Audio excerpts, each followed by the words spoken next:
Pozdravljeni v Sensinem podcastu Modra soba, prostoru modrosti, znanja, izkušenj in navdiha.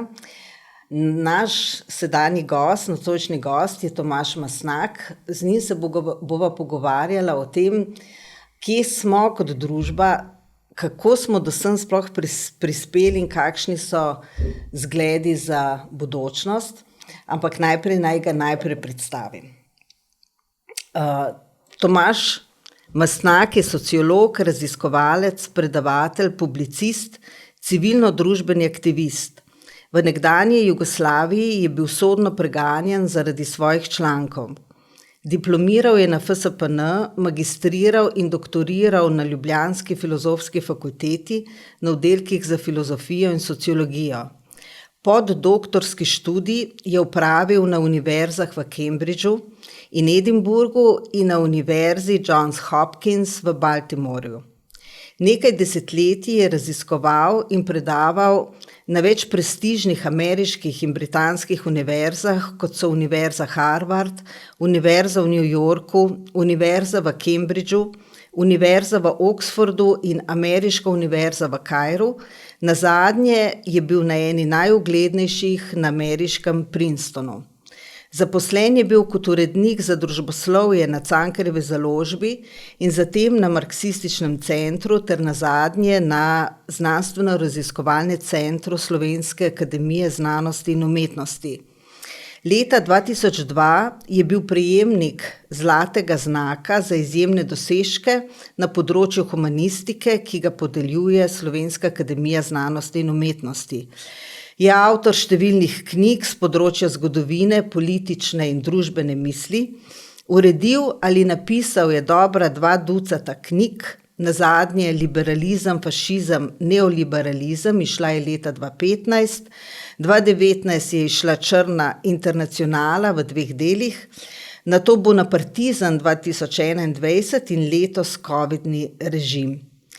Tomaž, pozdravljen in hvala, ker ste se odzvali na vabilo in prišli k nam v studio razložiti tale naš čuden svet. Hvala za povabilo. Najprej me zanima sledeče.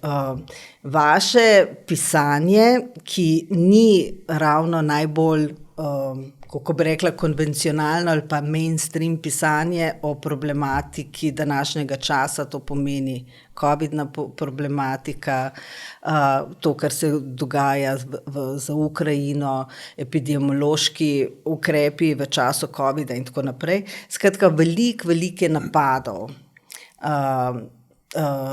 In me zanima, kako vi seveda z vsemi temi napadi in konflikti in nasprotujočimi mnenji, kako vi se na to odzivate, kako voste skozi te hude ure? Glejte, ne gre samo za napade, gre tudi za kar veliko izrazov podpore in strinjanja. Zdaj, kar je za avtorja, ki piše ali pa nastopa, vedno dobrodošlo, ker vidi, da prvič, da ne govori v prazno, in drugič, da ljudje to sprejemajo, ne nujno, da se s tem strinjajo, ampak da se mi zdi pomembno za razmišljanje, da se mi zdi pomembno za ohranjanje neke zdrave atmosfere v družbi, v kateri živimo. Kar se tiče napadov in podobnih stvari, se mi zdi, da je večina tega na tako imenovanih družbenih omrežjih. Jaz teh družbenih omrežij ne uporabljam, tako da gre večino tega mimo mene in se nič ne sekiram, da zamujam. Včasih mi prijatelji, tudi žena, mi kaj od teh objav posredujejo, ampak to je verjetno malenkost tistega, kar je. Skratka, to me ne prizadene. Kritika je vedno dobrodošla, tega se nisem nikoli izogibal. Tudi mi ni problem spremeniti mnenje ali mišljenje, če se pokaže, da sem zablodil. Ti tovrstni napadi, ki se objavljajo danes v teh tako imenovanih družabnih medijih ali omrežjih po celem svetu, pa so večinoma pod intelektualnim nivojem, pod nivojem intelektualne razprave, tako da pač delam naprej tisto, kar se mi zdi pomembno delati, kar se mi zdi, da je treba povedati, in to povem in se ne oziram na to, kaj tovrstni ljudje in objave.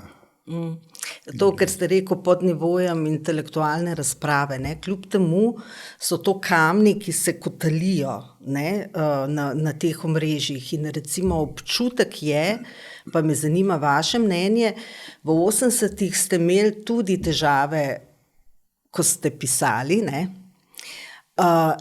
Moj občutek je pa, da je danes ta cenzura ali pa napadi na ljudi, ki mislijo drugače, ne, mnogo večja, kot je bila takrat v času, recimo v zadnjem času tega pač našega socializma, no.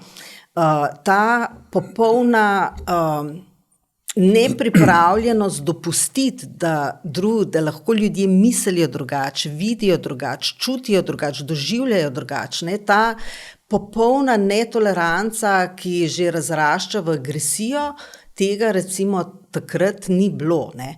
Zanima me vaše mnenje, kako vi vidite pač ta čas v tem smislu, kako bi rekla, cenzur, avtocenzur, netolerance, agresije, napadanja na drugače misleče. Na vsak način je cenzura danes drugačna, kot je bila, rečemo, proti koncu socialističnega režima, in v nekaterih pogledih je tudi hujša. Mislim, da je precej hujša. Če primerjam cenzuro takrat in danes, je pač osnovna razlika v tem, da je cenzura v starih časih bila stvar države. Obstajali so zakoni, obstajal kazenski zakonik, obstajali so organi pregona, ki so delali po določenih procedurah, ne? Vsaj v Jugoslaviji je bilo tako, oziroma v veliki večini primerov bilo tako, in človek je lahko pričakoval, če si pač se odločil, da boš povedal eno stvar, ki je kočljiva, si premislil, bom ali ne bom, in potem kako boš to povedal, in si pač sprejel določeno tveganje. Ne? Mislim, da je v tistih časih večjo vlogo, kot danes igrala neka etična odgovornost, pač ljudje so bili prepričani oziroma so mislili, da morajo določeno stvar povedati, da je to treba povedati za obče dobro, in so to tudi storili. Ne? Tega danes veliko manj. Smo pa veliko slišali od osamosvojitve dalje, od padca socializma dalje, o tem, kako je star režim strahotno zatiral mišljenje. To govorijo v glavnem skoraj izključno tisti, ki so pod starim režimom močali, bodisi iz oportunizma, bodisi iz bojazljivosti. In so se potem po padcu predstavljali kot žrtve sistema. Skratka, niso močali zato, ker niso sprejeli te etične odgovornosti, da bodo govorili, so kot rečeno iz oportunizma, iz bojazni in tako naprej, in so potem onesnaževali javni diskurs in ga onesnažujejo še danes z istimi argumenti. Medtem ko ljudje, ki so takrat se izpostavljali, od teh ljudi tovrstnih pritožb praviloma ne slišimo. V čem je razlika? Kot rečeno, cenzura je bila stvar države in državnih zakonov. Država je javna oblast, ki je sama omejena z določenimi zakoni, kar omejuje njeno sfero delovanja. Skratka, so neke meje tega, kar lahko naredi, če govorimo o kolikor toliko normalni situaciji. Danes je cenzura privatizirana. Cenzura je postala privatna stvar, izvajajo jo včasih v tako imenovanem javno-privatnem partnerstvu, to je zlasti značilno za novo cenzuro v Združenih državah, ki se tam širi tudi k nam. Javno-državno partnerstvo praviloma pomeni to, da si privatni interesi podrejajo javne inštitucije in uveljavljajo svoje interese skoznje. Skratka, v tem javno-privatnem partnerstvu je glavni element privatno. Veliko krat gre pa preprosto za privatne pobude, razne organizacijske oblike, ki to dopuščajo. Razni, verjetno tem še prišla ti tako imenovani preverjevalci dejstva in tako naprej. Mislim, kdo jim daje avtoriteto, da to delajo? To ni javna avtoriteta. Skratka, to, kar hočem ti povedati, skratka, je velika razlika med tem, da je cenzura bila stvar države in državnega delovanja, zdaj je stvar privatne pobude. Ko stvar privatne pobude postaja delček občega splošnega brezzakonja in omogoča raznovrstno samovoljo. Skratka, iz nekih mogoče rigidnih zakonskih prepovedi oziroma omejitev smo prišli na področje čiste samovolje. Kar šteje so neka osebna čustva, zamere, revanšizem. In zanimivo je, da veliko te cenzure prihaja iz tako imenovane civilne družbe. To ni več državna cenzura, to je cenzura, ki prihaja iz civilne družbe. In v tem smislu gre za totalitarizem, ker ta trend vse večje cenzure vodi v totalitarizem, v bistvu gre za totalitarizem civilne družbe. No, ravno to me zanima, to sem vas hotela vprašati. Kako vi pojasnjujete, to je verjetno tudi vprašanje za kakšne psihologe, ker gre tudi za te procese pri ljudeh, ampak kako je to mogoče, da so se v vseh pomembnih temah današnjega časa ljudje dobesedno razdelili na dva pola in da ta dva pola na nek način vodijo intelektualci. Intelektualci sami so se razdelili na dva pola. Kaj je s tem narobe? Narobe je to, da ni vmesnega prostora, v katerem bi lahko v miru opazovali svet in da je dopuščeno, da imamo do sveta kritično distanco, preprosto. Samo kritično distanco, da je nujna ta opredelitev ali za en ali za drugi pol. Ko se je to začelo že pri cepljenju v Ukrajini, skratka, karkoli se vznikne v današnjem času, nastane ta polarnost. In zakaj, kako prihaja do nečesa takega? To tudi prej v zgodovini tega ni bilo na ta način.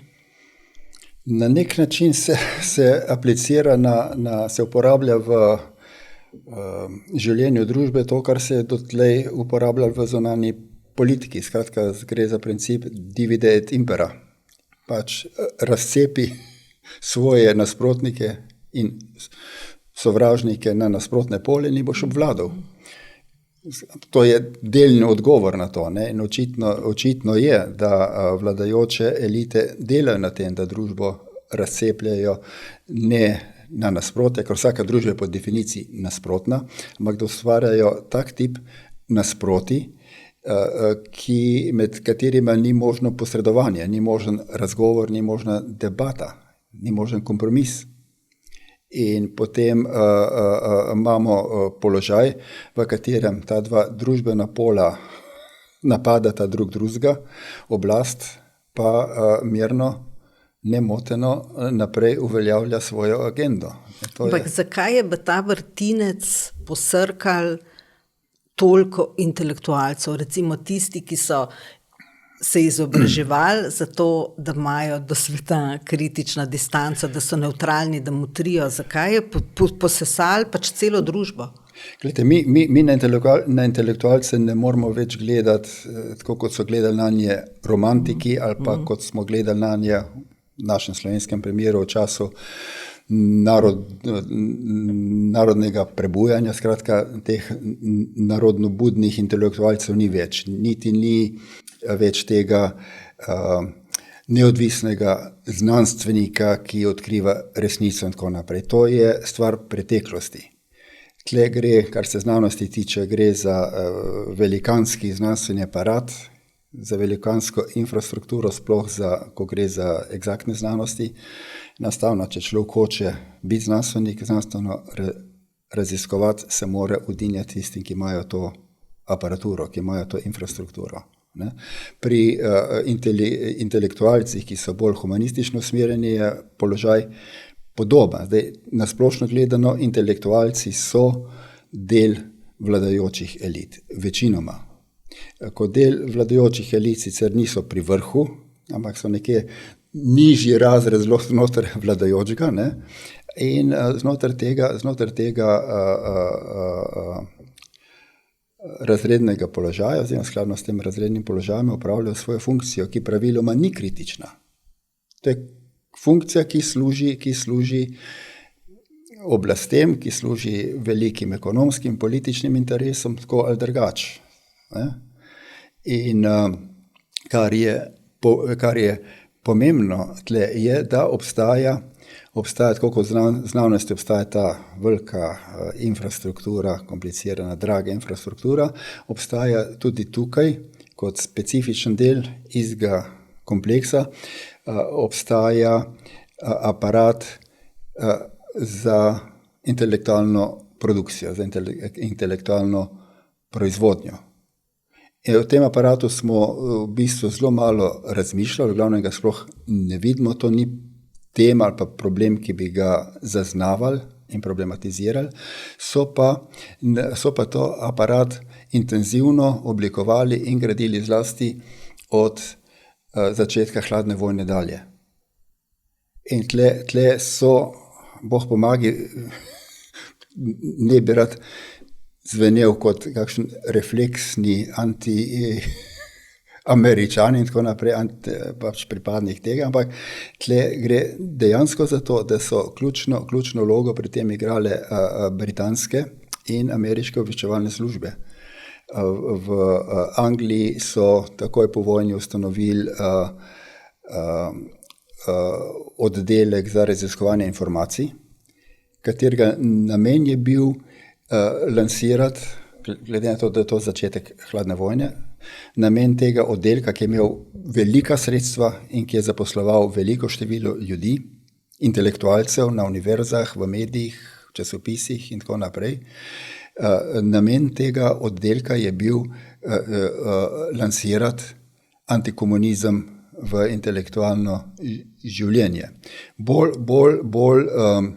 po svoje bolj sofisticiran, bolj pretanjen je bil pristop ameriške CIA, ki je, kot je videti, kot kažejo raziskave,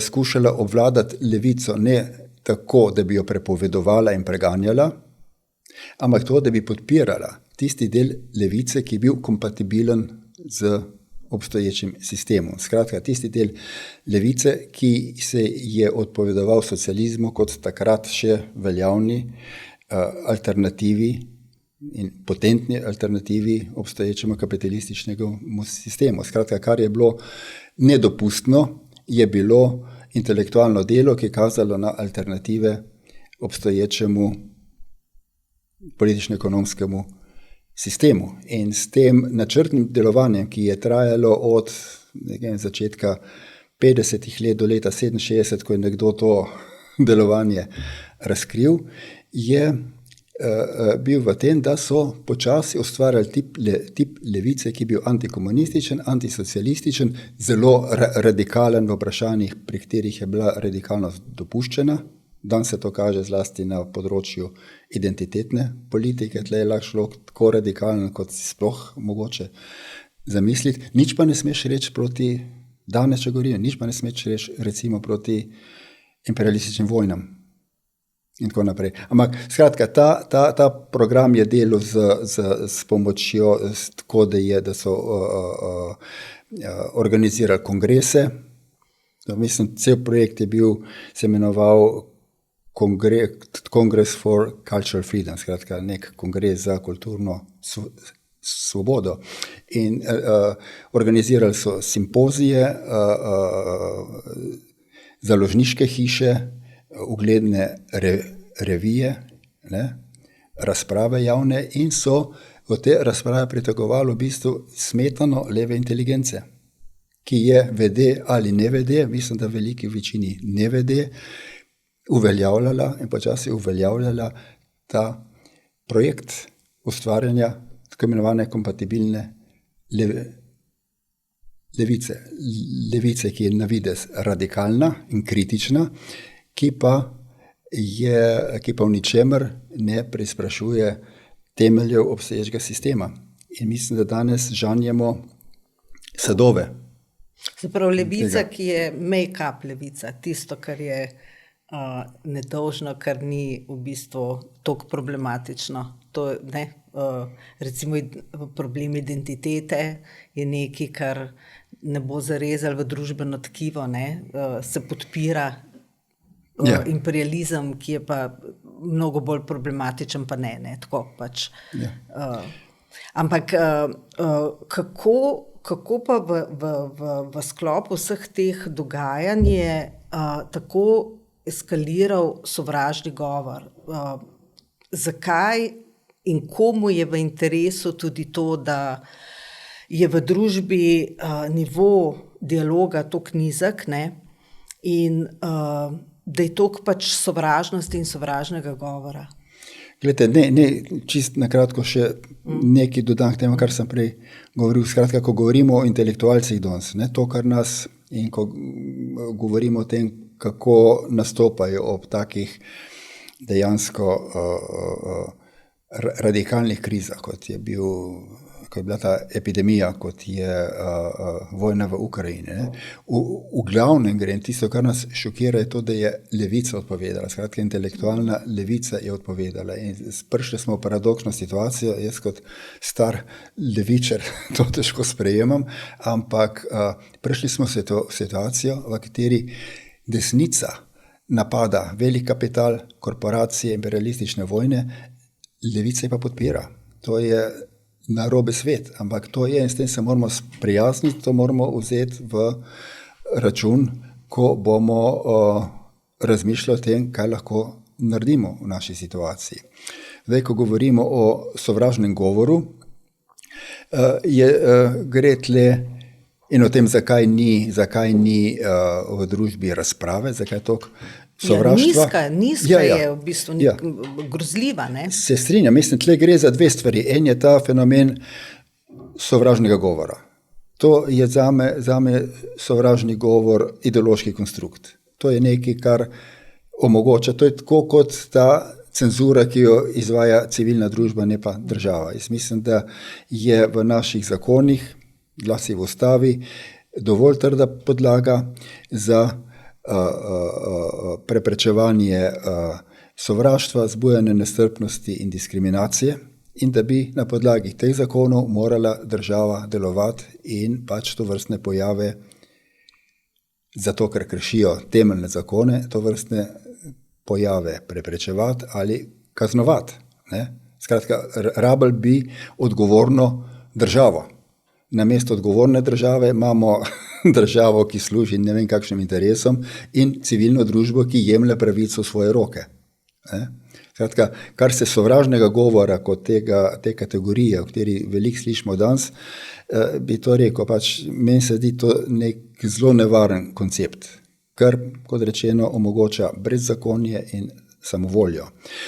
Drug problem je, ki je s tem povezan, je pa ta, da je dejansko ogromno sovraštva in razpihovanja sovraštva v družbi. In da je nemogoče ne samo iskati skupne rešitve, ker pač, če živimo v družbi, rabimo skupne rešitve, pa družba ne bo obstajala, ampak tudi niti razprava ni več mogoča. Nasprotnika se demonizira. Od demonizacije, ki jo vladajoče elite izvajajo do, rečemo, tako imenovanih antivakserjev, do Rusov in tako naprej. Ne? To je ena, ampak to se tudi potem na mikroravni ponavlja.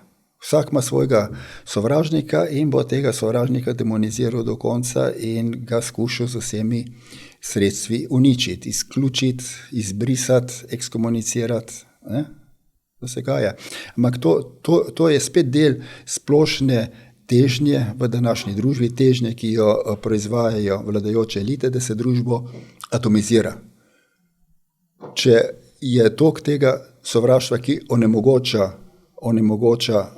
komunikacijo, onemogoča razpravo, onemogoča konec koncev skupno življenje, se iz družbe kot nekega avtonomnega mehanizma ustvarja skupek atomov, ki se zaletavajo drug v drugega in ki niso zmožni več kolektivne akcije, ki je bila potrebna, da se iz te situacije, v kateri smo, da bi se iz te situacije lahko rešili. Kakšno orodje ali pa orožje je v teh konstelacijah fake news, to se pravi lažne informacije? Pregledala sem podatke, tlele sem najdla enega iz Univerze Ohio, navajajo, da je na Facebooku, na omrežju, na mesec v povprečju 70 milijonov lažnih novic, na Twitterju pa 4 do 6 milijonov, se pravi, to je nek noro velik pogon, nekih lažnih novic ali pa karkoli dejstev, ki je lahko tudi eno od orožij za to, da se ustvarja nepopisna zmeda med ljudmi, ne? Saj se ne ve več, na koga se lahko sploh človek zanese, na kaj se lahko upre. Ta občutek, da je svet negotov, da ni stabilen, da ni urejen, je zelo velik, ne? Ja. Na vsak način, ne? Ta fake news je orodje, ki se je dejansko aktiviralo. Mislim, ne rečem, da tega ni bilo prej, ampak je postalo množično uporabljeno po izvolitvi Donalda Trumpa za predsednika. Takrat je to postalo privilegirano sredstvo cenzure. Cenzure, ki so jo uporabljali poraženi ameriški demokrati, establishment demokratske stranke za preganjanje nasprotnih mišljenj. Skratka, fake news je po izvoru ameriški in znotraj Amerike je to orodje za cenzuro, ki jo izvaja politična levica, oziroma tisti, ki štejejo ali pa se štejejo za politično levico. In isto se potem dogaja po celem svetu. To je Amerika izvozila, oziroma mi smo EU in Slovenija smo to rade voljo uvozili in zdaj imamo iste probleme, kot smo jih na začetku lahko opazovali samo v Združenih državah. Zdaj, kar se kategorije fake news tiče, skrati lažne novice, je ta kategorija zavajajoča. Prvič je zavajajoča zato, ker mediji danes v bistvu ne objavljajo več novic. To je tudi eno zastarelih konceptov. Včasih si kupil časopis, da si izvedel novice, kaj se dogaja po svetu. In tudi v naslovih so bile take novice, drugačne novice časopise. Danes mediji širijo pripoved, nedoločen narativ ali naracijo, ne novic. To je glavni namen medijev, da nam povejo, kaj in kako ne mislimo. O čem ne mislimo, kako ne mislimo in tako naprej. Pomembna je naracija. Vse to, kar se kaže kot neke novice, so v bistvu elementi te velike pripovedi, ki nas omrežuje. Drugo vprašanje je, kaj je kriterij lažnosti oziroma resnice. Če je novica lažna, glede na kaj je lažna.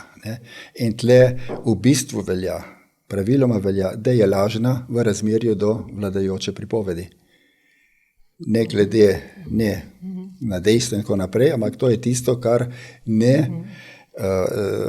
se ne sklada z vladajočo pripovedjo oziroma s pripovedjo, ki bi jo določene družbene sile, močne družbene sile hotele imeti za uradno pripoved.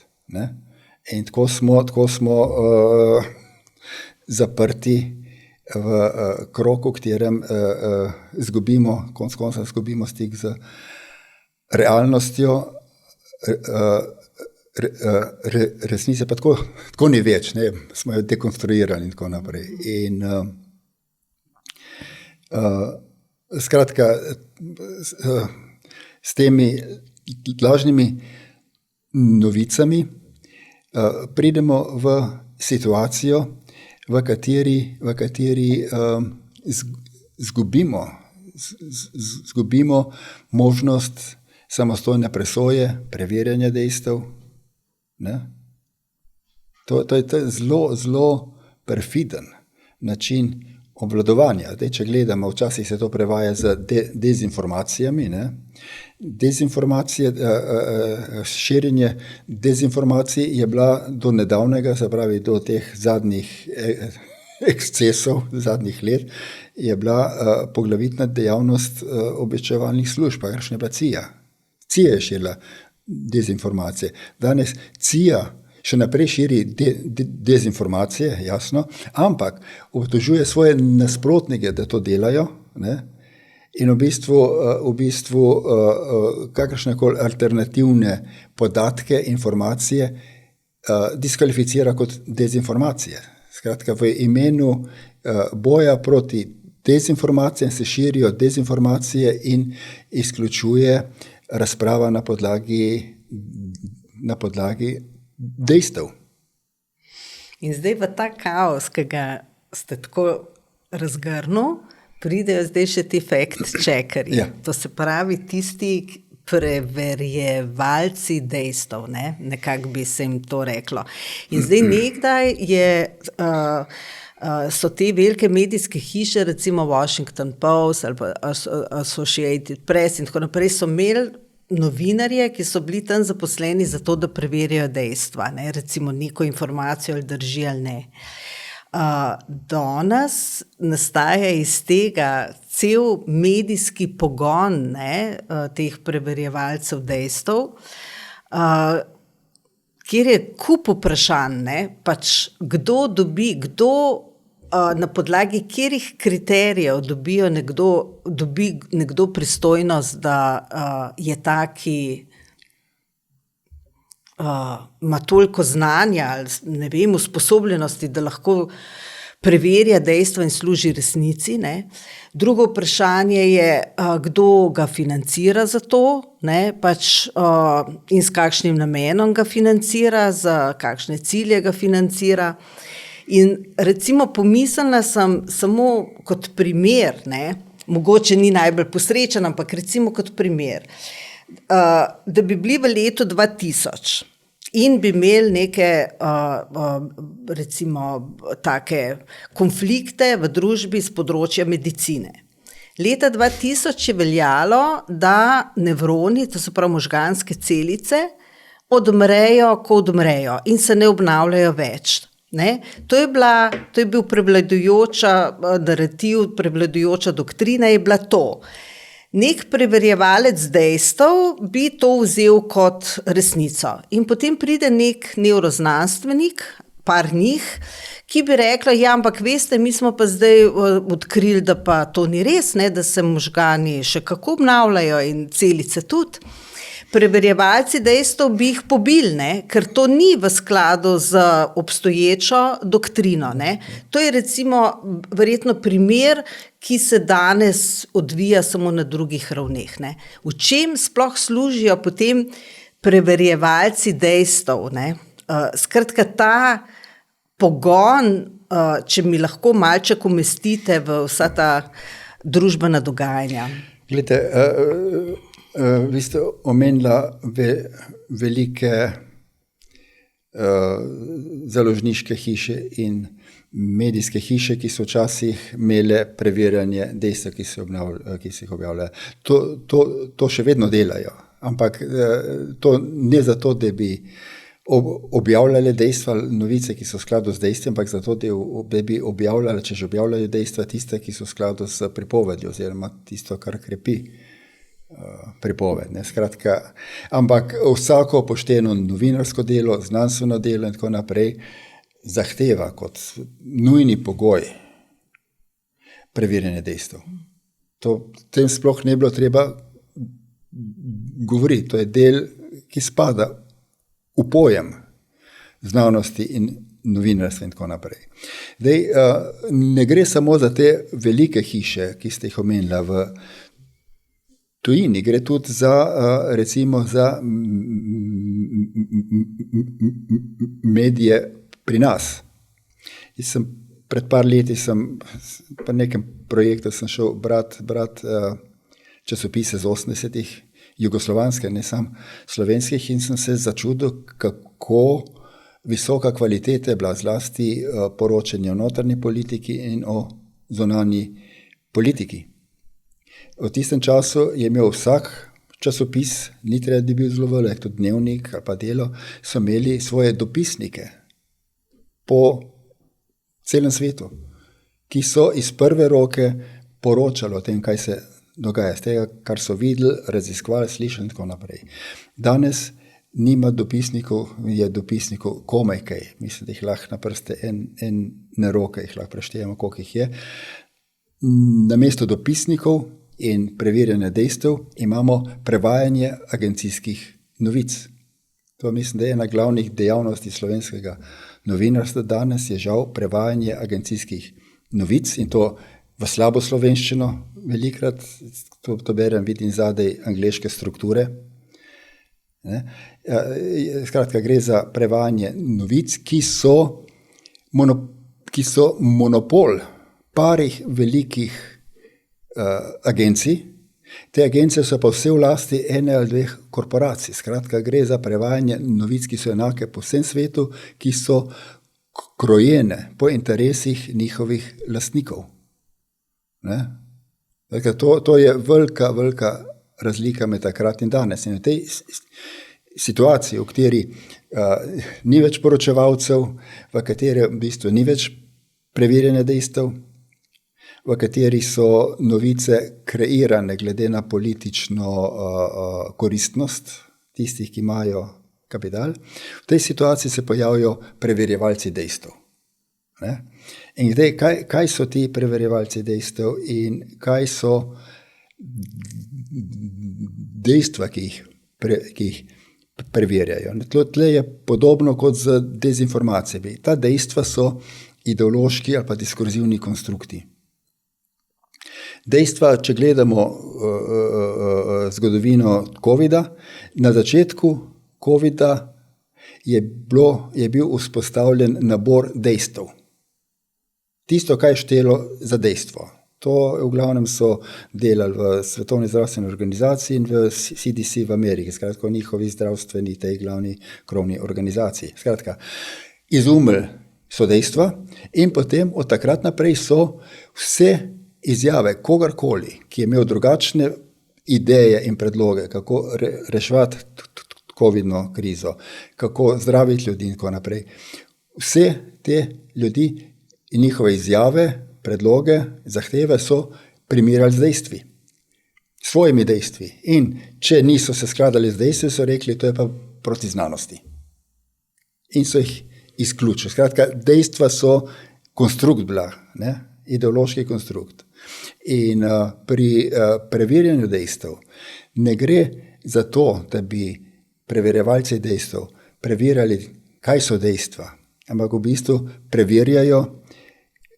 preverjajo skladnost izjav, ki skušajo priti v javnost, s tistim, kar oni imenujejo dejstva. Skratka, svojimi ideološkimi konstrukti, s svojo interpretacijo.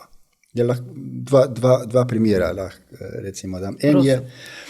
En je recimo se veže na COVID.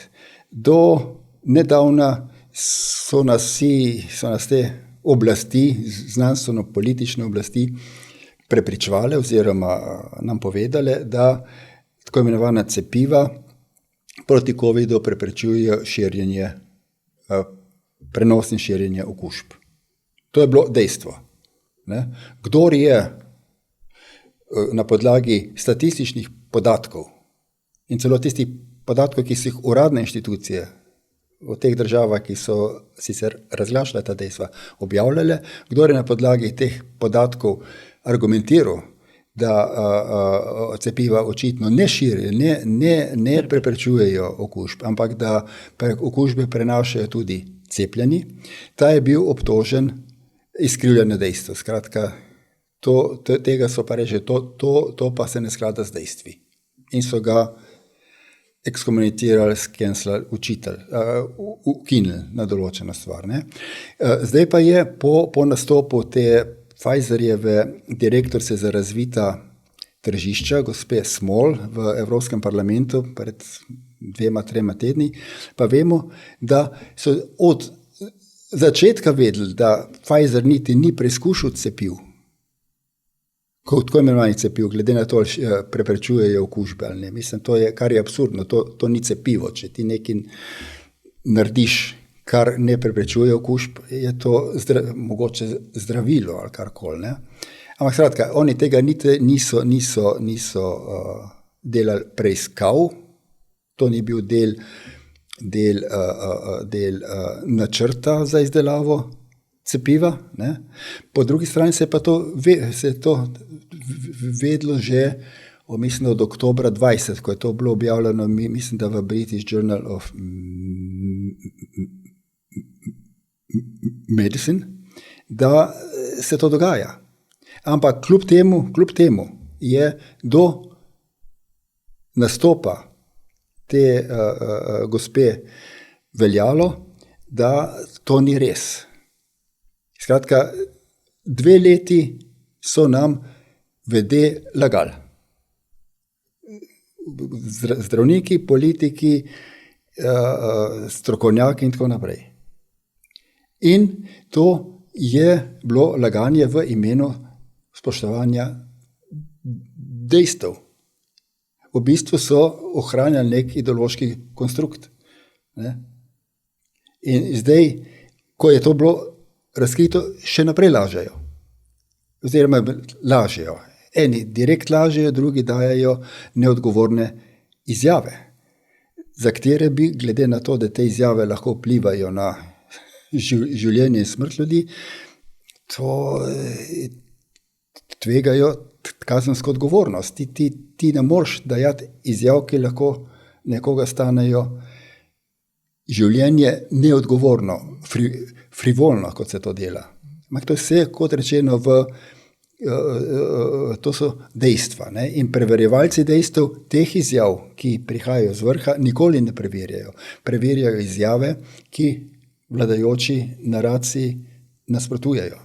Drug primer tipičen je recimo ta pokol civilistov v Buči, v Ukrajini. Ne? In če gledamo v zahodnih medijih, velja za dejstvo, da je to ruski vojni zločin. Ne? In to dejstvo, mislim, edino, kar je tle dejstvo, trdo dejstvo, je to, da so civilisti bili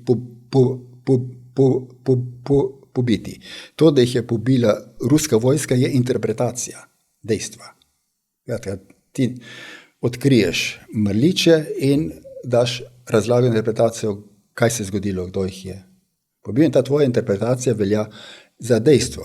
Empirično dejstvo pa je, da so ti ljudje bili pobiti po umiku ruske vojske iz Buče in potem, ko so v Bučo prišle tako imenovane safari enote ukrajinske policije, ki so polovili in obračunali z ruskimi kolaboracionisti. Ampak, če ti omeniš to dejstvo, empirično dejstvo, si v nasprotju z dejstvi in si instantno postaneš žrtev preverjevalcev dejstev, ker se to dejstvo ne sklada z interpretacijo, ki jo oni imenujejo dejstvo. In tako smo v tem začaranem krogu, ne, v katerem nekdo, ki ni v poziciji moči, v bistvu ne more parirati. Ampak še to, ne? Zakaj? To ste tu vprašanje, ki ste ga postavljali. Zakaj imajo ti preverjevalci dejstev tako moč? Odkje jo jemljajo? Zakaj se jaz ne morem postaviti v vlogo preverjevalca dejstev? Ali pa vi tudi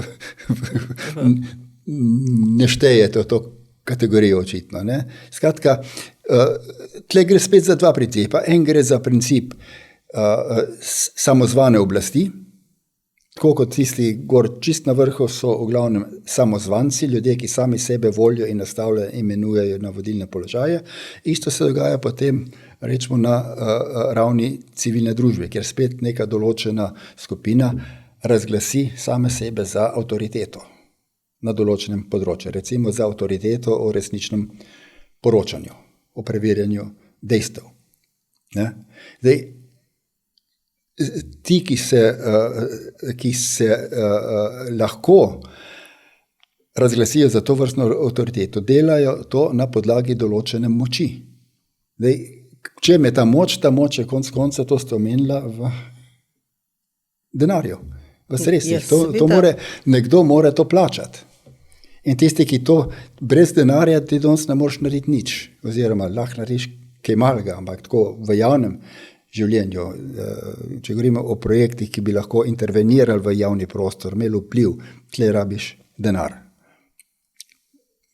Pa ne samo denar, ampak tudi nujno denar. In ta denar od nekje pride.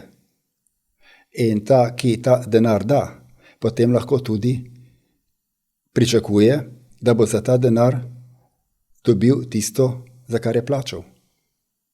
Ti neodvisni preverjevalci dejstev so neodvisni, rečemo, od demokratičnih mehanizmov vzpostavljanja oblasti, so neodvisni od javnih inštitucij, ki delujejo v določeni državi, ne, so neodvisni od javnega mnenja v tej državi, so neodvisni od razprave, ki bi lahko pokazala, da nimajo prav, so pa odvisni od financerjev. In ta denar prihaja kot večina denarja iz tistih, konec koncev, iz tistih, ne vem, 4-5 velikih korporacij, pa sploh samo 2. Ne? Če gremo po tej, če sledimo, kot denar pride, je na koncu res zelo malo izbire. Mislim, prijemo do istih imen. Pri tej fact-checkerjih v glavnem, mislim, ni treba čist do vrha, do BlackRocka pa Vanguarda, ampak je to, če gremo do Googla. Še en mehanizem v tej konstelaciji teh družbenih procesov, še en mehanizem je, ki je tudi zelo se porodil v zadnjem času, in to je ta cancel culture, ne?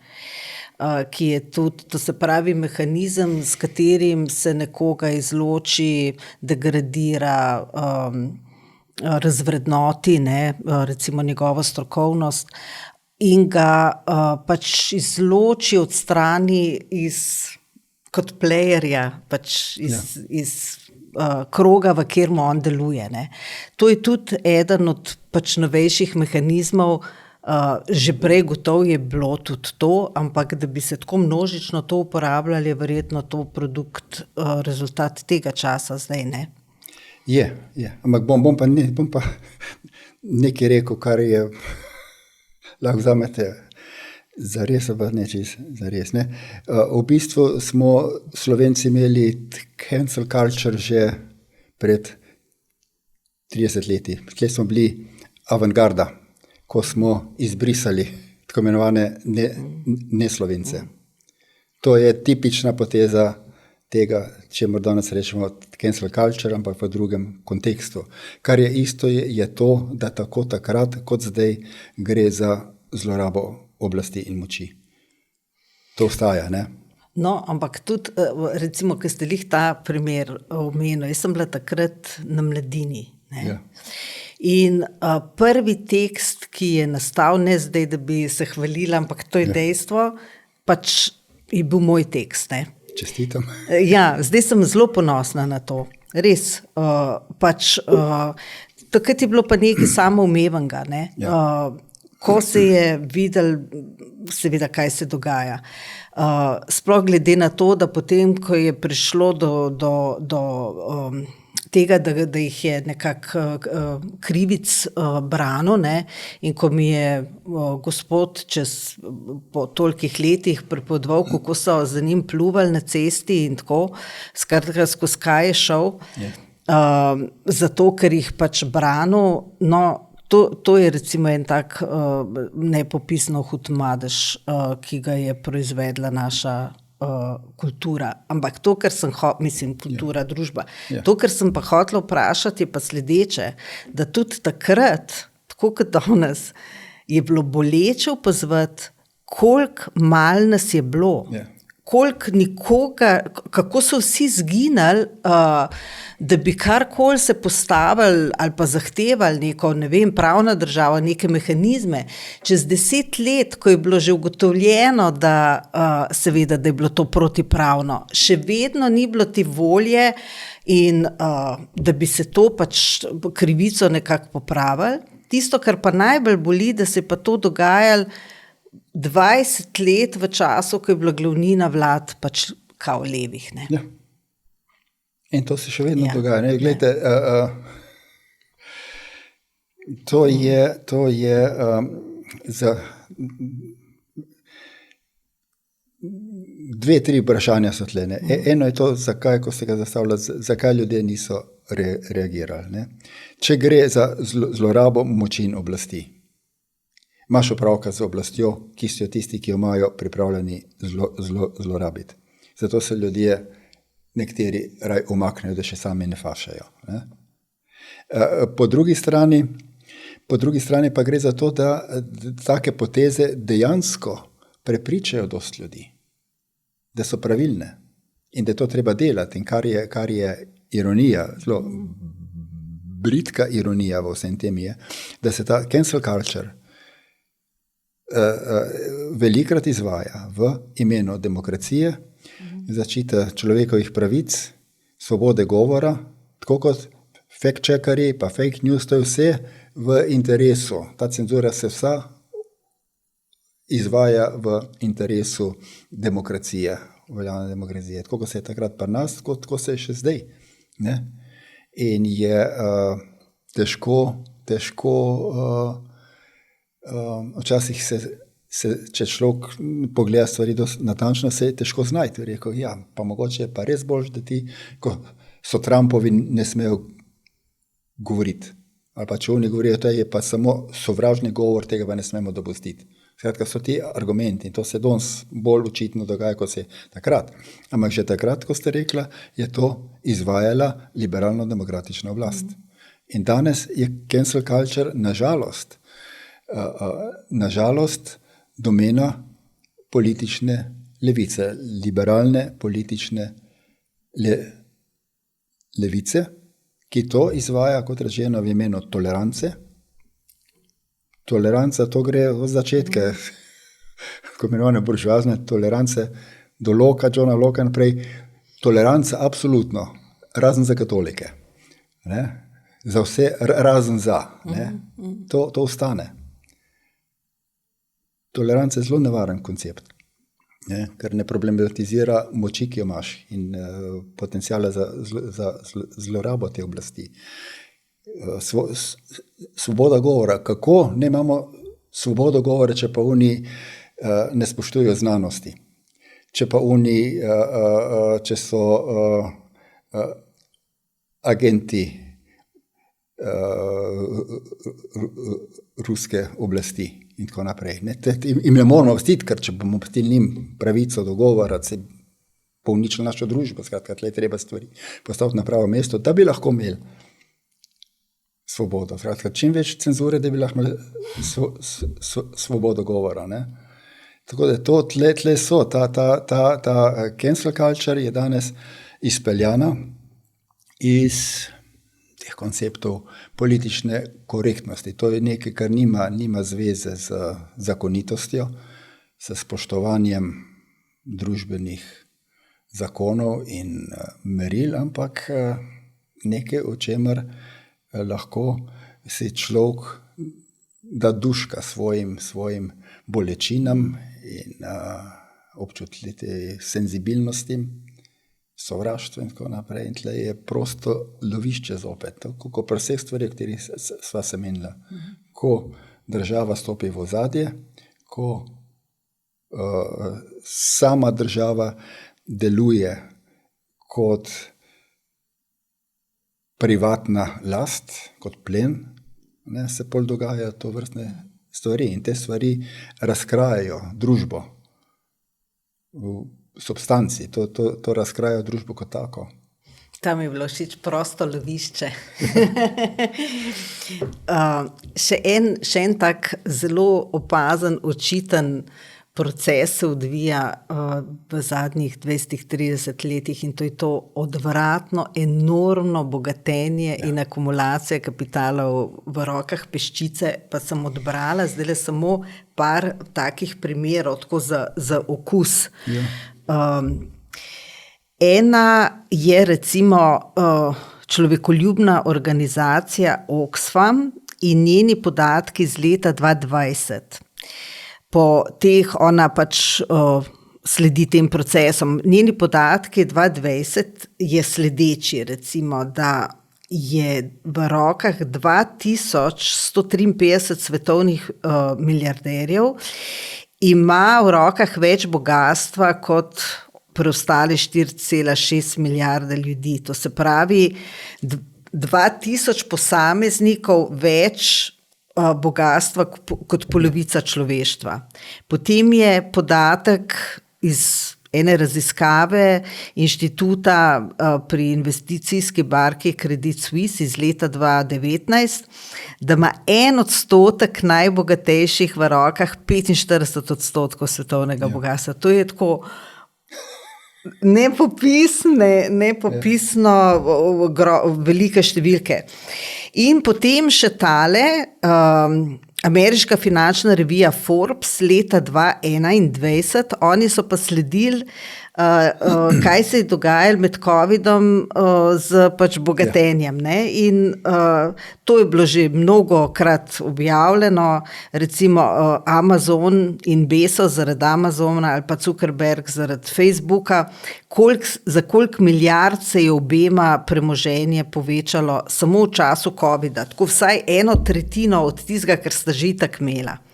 Tako da kaj se to dogaja, mislim, kako je to možno, kaj se to dogaja, da prihaja do popolnoma neopisljivo, nepraktično norih oblik razporeditve bogatstva na svetu. No? Pač. Mislim, to je logika vladajočega politično-ekonomskega sistema. To je logični rezultat sistema, ki vlada 200 let. Lahko rečemo kapitalizem, kar je svoj čas bil znanstveni tehnični pojem, nekateri ga danes zavračajo kot ideološkega, kar se mi zdi neumno. To je ta sistem s to logiko, ki nujno vodi v koncentracijo bogatstva, v monopole in v večanje družbenih razlik. Ta proces je v 200 letih prišel tako daleč, da dejansko ustvarja situacijo, ki je nevzdržna. Celo ti bogatuni vejo, da to ni dobro, da bi morali malo te neenakosti zmanjšati, ker družba s takimi neenakostmi ne more obstajati. Ne? To je samo destruktivno. Prvič, če imaš ta denar, se nimaš z njim kaj delati, mislim. Kaj bo je, kot če bi ga jedel, ne? Človeško gledano, ne? Ampak to je tako rekoč objektivna prisila. To moraš delati. Če tega ne delaš, bo ta sistem propadel. Če pa delaš, bo pa tudi propadel. Bomo pa vsi propadli. Ne? In zdaj tle, kar se mi zdi fascinantno in rad omenjam, so raziskave ameriškega ekonomista Hudsona o tem, kako so delovale antične družbe, zlasti te stare civilizacije na Bližnjem vzhodu. Ne? Te družbe so imele ob vsaki zamenjavi vladarja, so preklicale dolgove. Kolikor je pač nekdo vladal, v tistih časih se ljudje zadolževali, tisti, ki ni mogel plačati dolga, je padel v suženjstvo, in tako naprej, moral prodati hišo, ženo, otroke, karkoli, ne. Ampak, ko je se oblast zamenjala, so vse to dolgove preklicali. Tisti, ki je bil zasužnjen, se vrnil na svoj nekdanji kos zemlje, ki mu je bil vrnen, ni imel več dolgov in družba je zaživela nov cikel. Skratka, na ta način se je družba regenerirala. Ne? Zdaj pa te regeneracije od rimskih časov naprej ni več, ker dolga se ne sme odpisati. Dolg je neodpustljiv.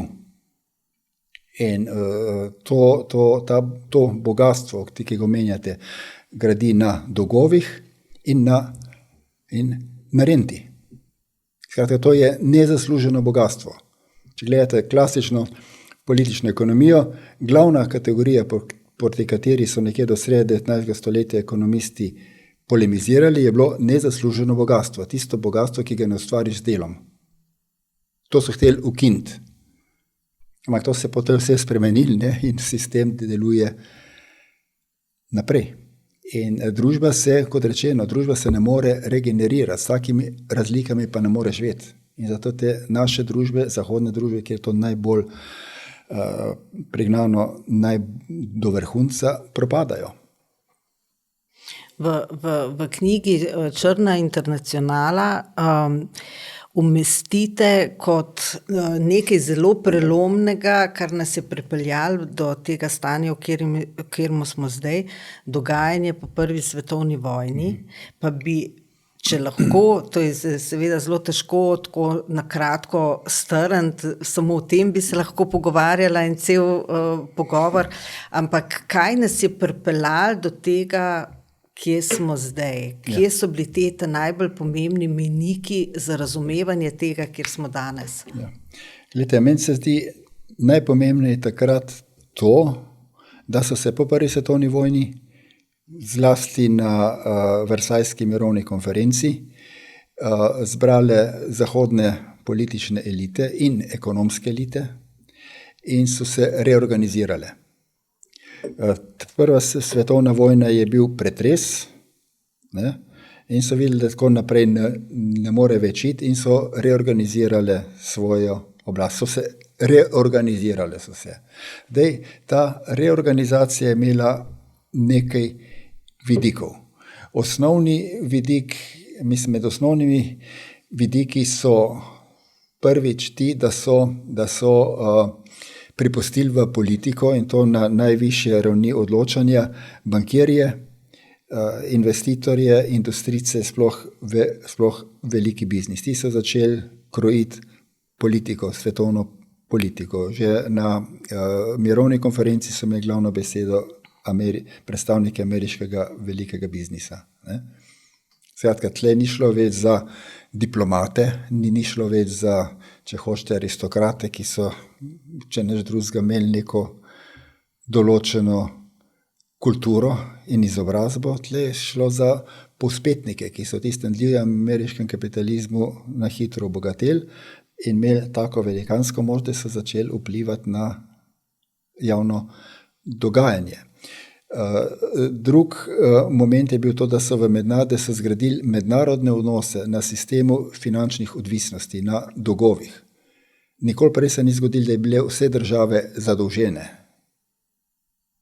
To se je zgodilo po Versajski konferenci, sistem splošne finančne odvisnosti in seveda nadrejenosti.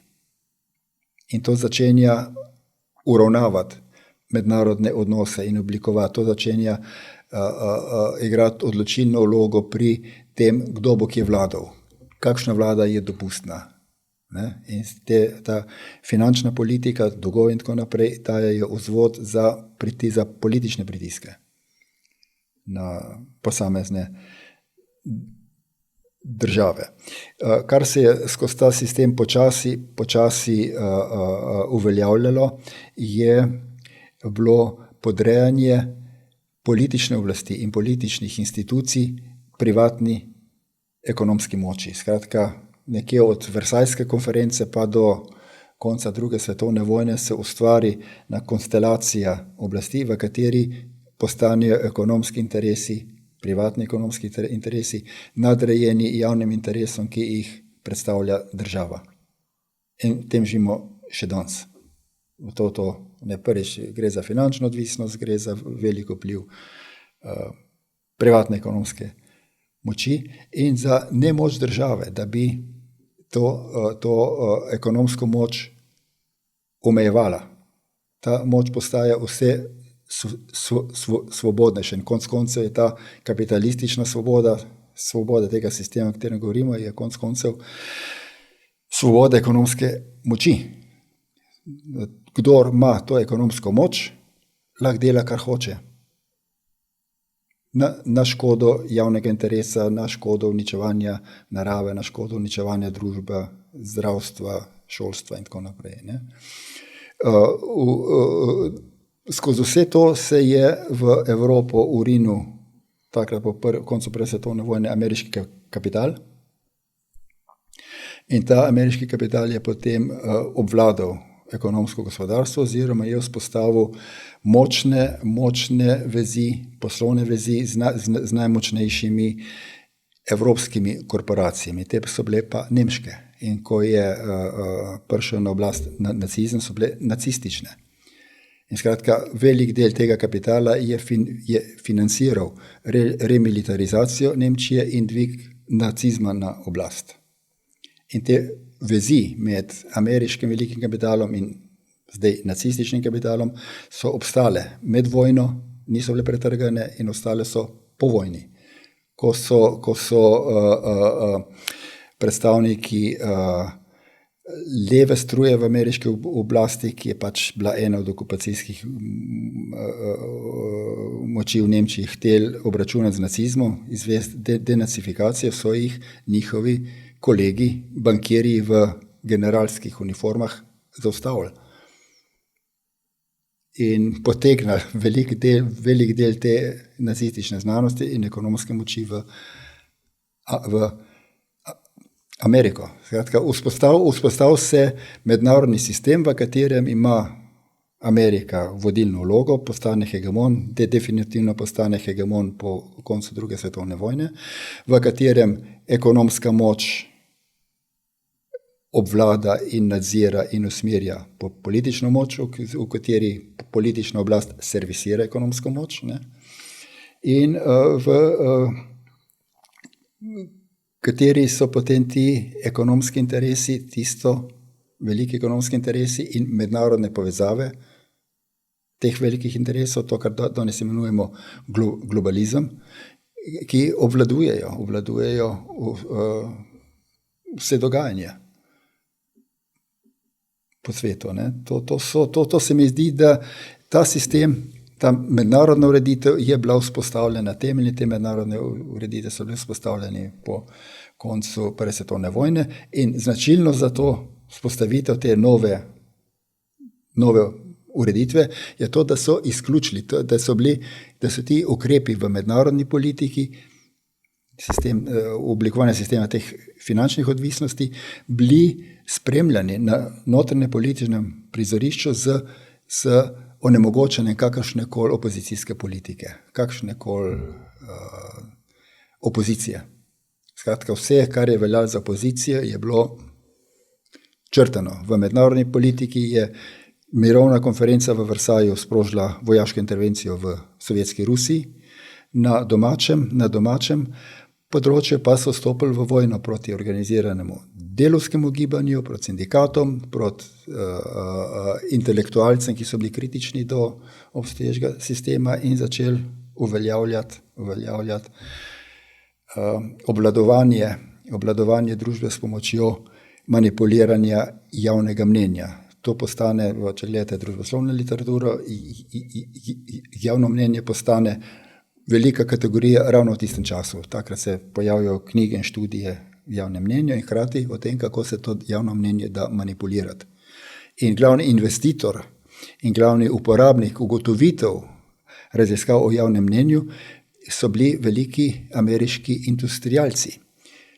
Takrat, ko je po ekonomskem krahu, po veliki ekonomski krizi 1929-1931, takrat, ko je pač potem v Ameriki bil bil kot rešitev peljan New Deal, so industrijci in neodgovorna ekonomska oblast postali predmet javne kritike.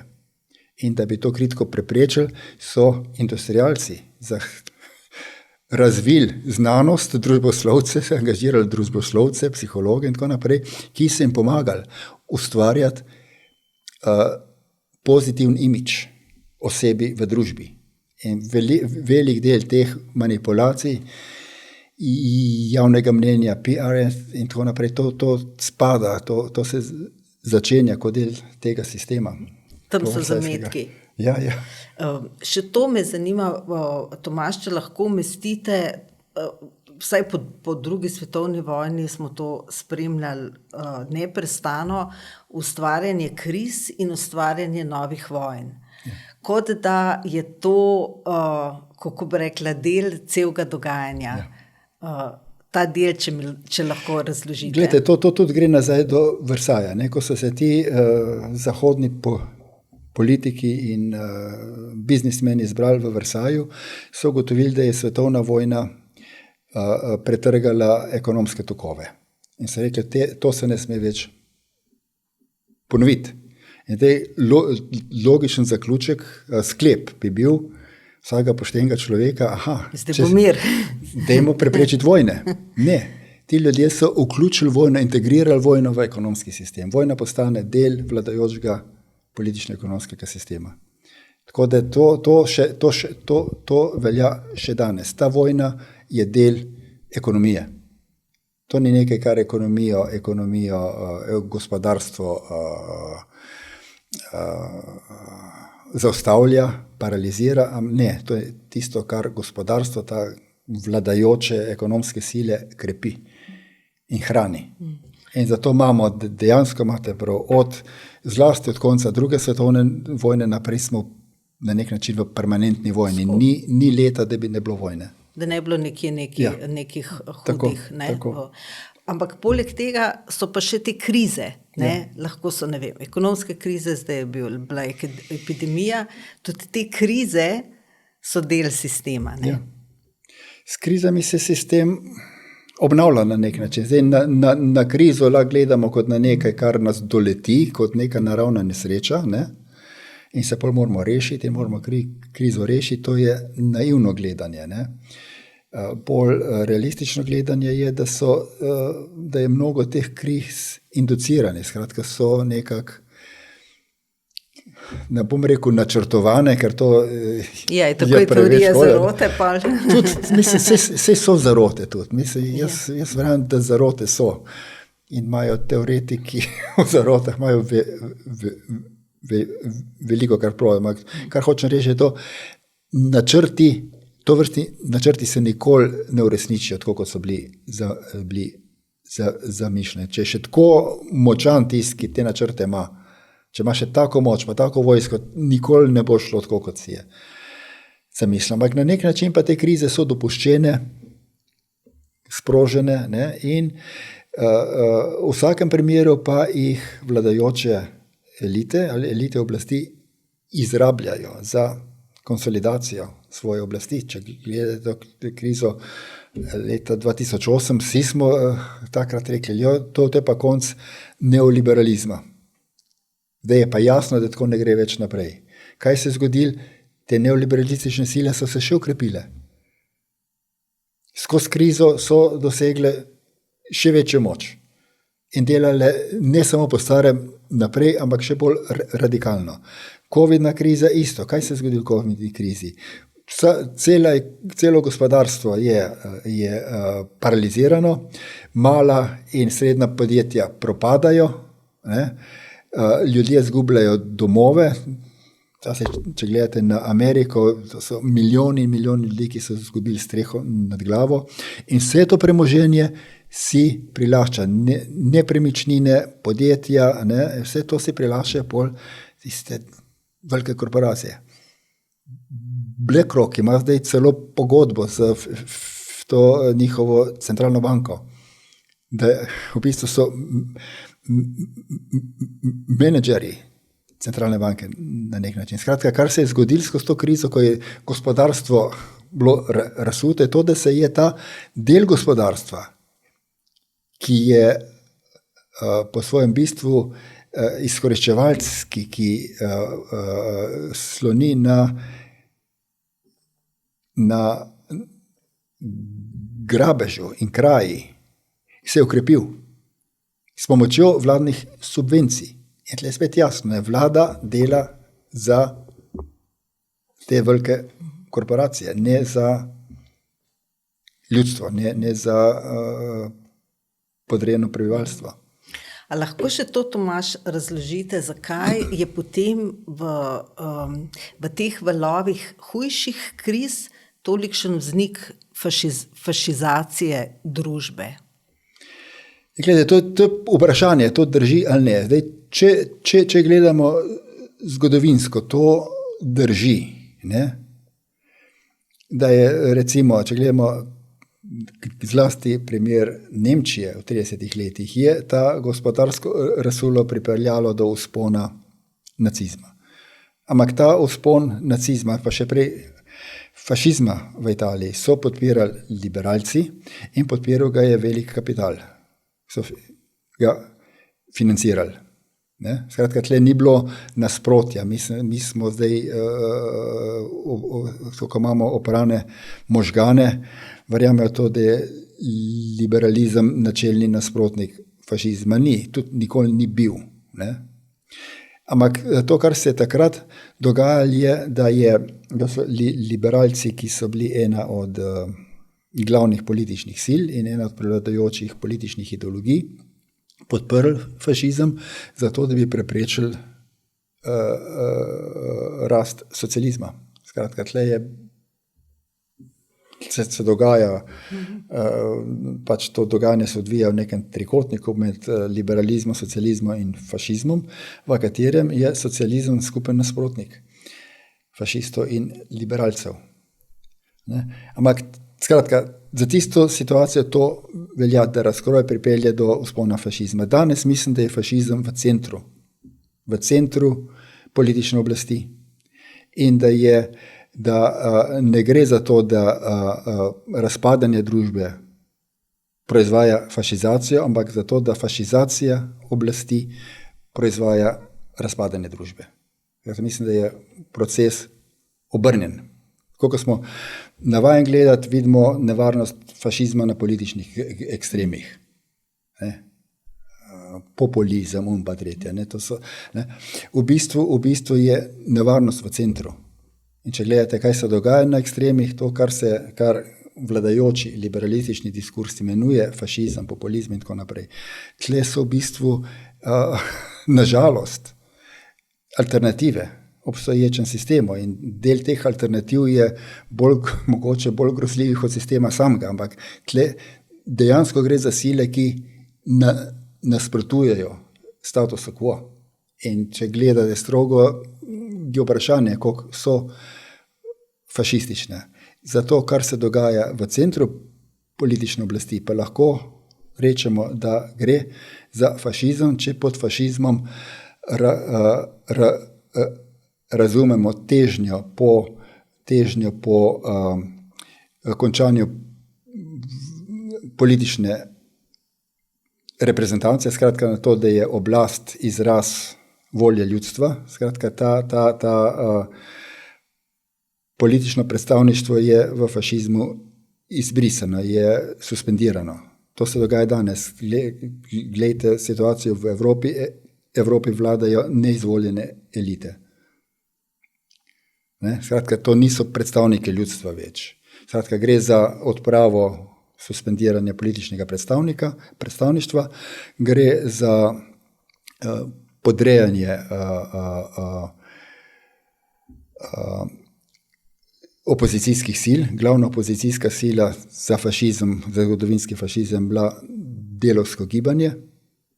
Te pravice so tudi danes kršene vedno bolj. Če pogledate Ukrajino kot model demokracije, o katerem govorijo zahodni mediji, oblast v Ukrajini sistematično ukinja delavske pravice. Ne? Potem pa gre za to, da ta sistem omogoča korporacijam, da vse bolj neposredno obvladujejo prebivalstvo. Skratka, ne gre več za sistem, v katerem je oblast posredovana z zakoni in pravicami, ampak gre preprosto za brutalno silo, za tiste, ki imajo ekonomsko moč, tisti imajo svobodo, da delajo, kar hočejo. In ta sistem ne prihaja iz obrobja političnega sistema, to prihaja iz centra, to prihaja iz Bruslja, iz Washingtona. Jaz bi mogoče sam temu dodala še to prekarizacijo. Ja. Ogromna količina ljudi, ki ni več zaposlena, se pravi nima rednega dohodka in vsega tega, ampak je na trgu kot samozaposleni in se mora pač preživeti sama. Tako da to je tudi eden od načinov, na katerega se odtegujejo neke elementarne pravice, ki so bile pač vedno del neke varnosti in stabilnosti v družbi za ljudi. Se strinjam. Tako da ta je tudi še en vidik. Ampak zdaj v tele sile, tudi ta je zelo zanimiv in zelo ključen verjetno rezultat vsega tega dogajanja je slabljenje vpliva pač Amerike in vznik drugih ekonomij, ki so enako močne ali pa se vzpenjajo, Rusije, Kitajske, Indije. Kaj pa to zdaj pomeni, toliko nekih novih playerjev na svetovnem parterju, in to tudi verjetno so neke sile, ki bojo v temelju spremenile pač družbo. Glejte, zdaj, ko so govorili o fašizaciji, sem vsaj jaz imel v mislih predvsem dogajanje v zahodnih družbah. Ne?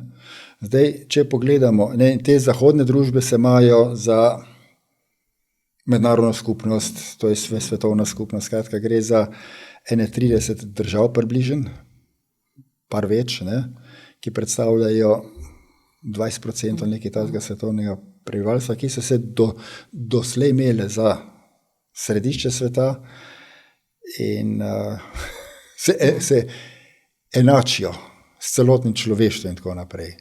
In si hkrati predstavljati, da bi morali celotno človeštvo, vse človeštvo slediti njihovemu modelu in se podrejati njihovim pravilom in tako naprej. Ta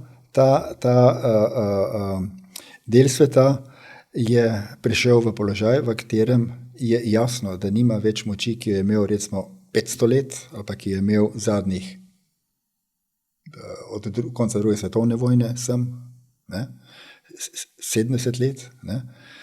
Skratka, jasno je, da moč tega dela sveta slabi in da se svet, ki je bil odvisno od časovne perspektive, v kateri to gledamo, dolgo časa podrejen zahodnim družbam in državam, da se ta del sveta začenja osvobajati.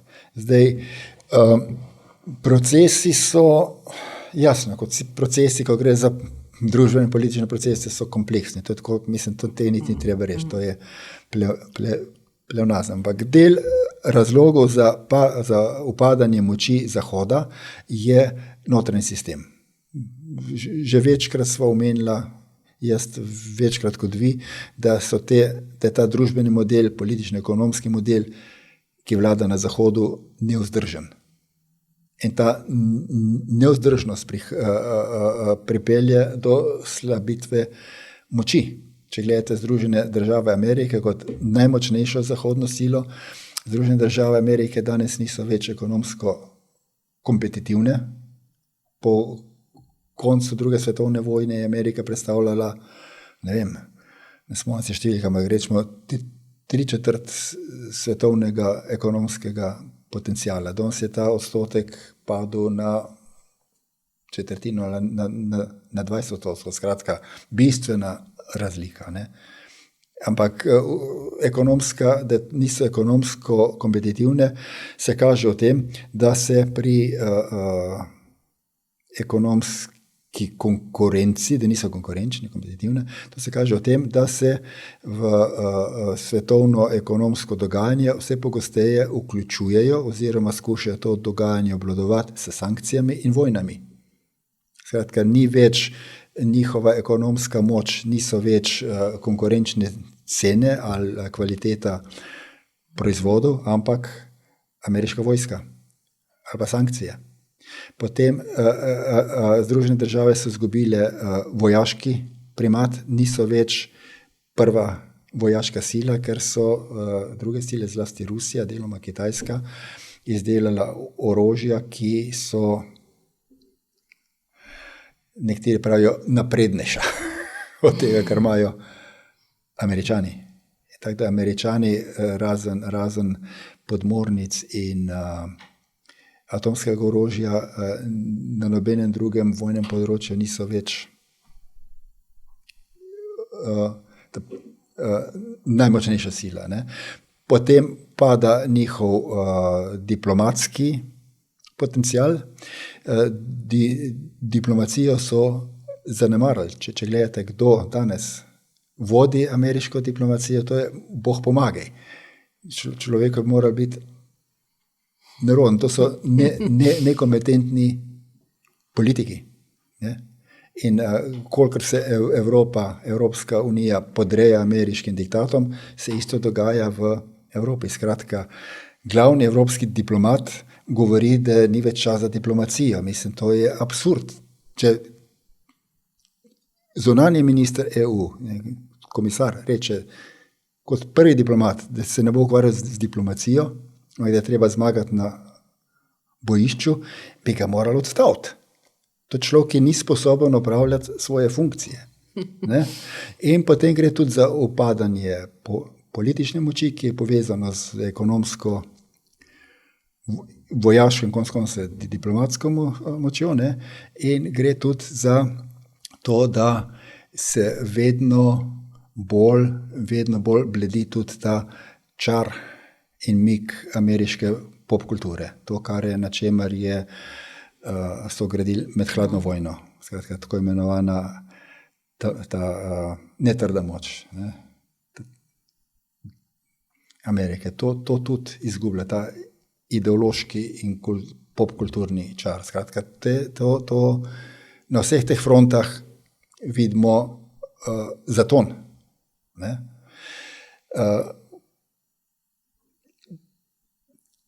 Ta zaton je pa nekaj, česar ne sprejemajo.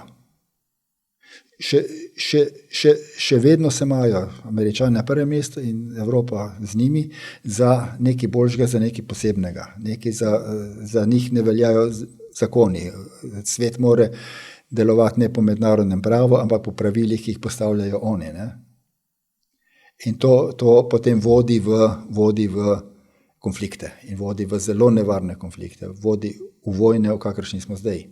V bistvu smo zdaj na nogo v svetovni vojni, v tretji svetovni vojni. In ljudje, ki razumejo, kaj se dogaja in kako nevarne politike, ki jo forsira Zahod, se bojijo, da se bo vse skupaj končalo v atomski vojni. In to so utemeljeni strahovi. Ne? Po drugi strani pa vidimo, da se krepijo države, ki so doslej bile v kolonialni odvisnosti, ekonomske odvisnosti, politični in finančni odvisnosti. Velik vzvod ameriške moči je bil dolar kot mednarodna valuta, zlasti kot ta naftni dolar. Ne? Ta instrument zdaj ameriška država in politika izgubljata, ker ste ga zlorabljali. Skratka, če bi ne bil to skupna ekonomska valuta, jo ne moreš uporabljati na grob način, za uveljavljanje parcialnih ameriških interesov. Ne? Ko se vedno več držav se skuša izklopiti iz tega sistema. In s tem Američani izgubljajo veliko izgubljajo ta instrument vpliva. In te sile, kakšno so Kitajska, Rusija, BRICS, mislim, sploh vse te države BRICS-a se krepijo in zahtevajo enakopraven položaj v urejanju skupnih svetovnih zadev. Po mojem mnenju to ni nič škandaloznega, da zahtevaš, da bi se svetovni odnosi uravnavali na podlagi enakopravnosti in vzajemnega spoštovanja, ne? Ampak to za obliko, za mentaliteto, ne? Ki se ima za nekaj posebnega, ki misli, da ima poslanstvo, zgodovinsko poslanstvo in tako naprej, je to nesprejemljivo. Ne? Smo v situaciji, v kateri se Zahod, ki izgublja svoj stari položaj, moč, krčevito oklepa preteklosti in je, tako zgleda, včasih tako zgleda, pripravljen za to, da bi te svoje privilegije ohranil, potegnil to vse skupaj v propad. Ni pa več, skratka, razmerja moči v svetu so se spremenila. Zdaj, kako natančno je Kitajska prišla v ta položaj ali pa Rusija, tem se da razpravljati od primera do primera, ampak če pogledamo globalno sliko, se dejansko dogaja to, kar ste omenili, da se na sceni, na prizorišču pojavljajo in postavljajo novi igralci. In ti igralci ne bodo šli z odra. Ja, in tudi imajo popolnoma druga pravila igre in druge interese. Ne? Pravila igre so, mislim, kakor vidim, če gledate Kitajce, Ruse, pač pravila igre, temelj pravil igre je mednarodno pravo.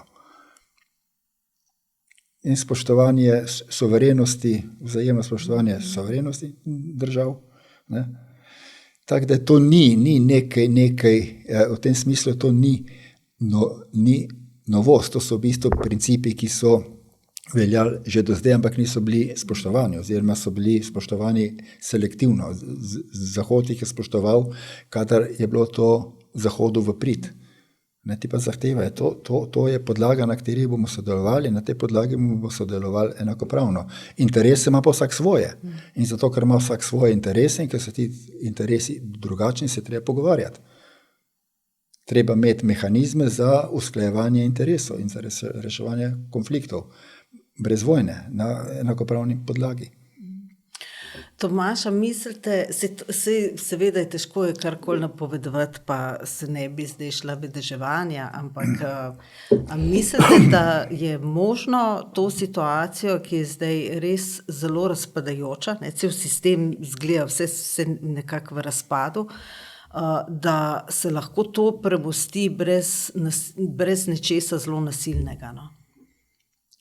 Ja, če gledate na to, kar se dogaja, zmaguje nasilje. Ne? In zdaj spet, mislim, ne gre samo za nek anti-amerikanizem, ampak gledajte, Združene države so prišle v vodilni položaj skozi dve vojni. Skozi prvo vojno in drugo vojno. Te vojne so dvignile Združene države v položaj svetovnega hegemona. In če gledate, kako njihovi politiki delujejo tako, da ponavljajo to, kar je enkrat delovalo.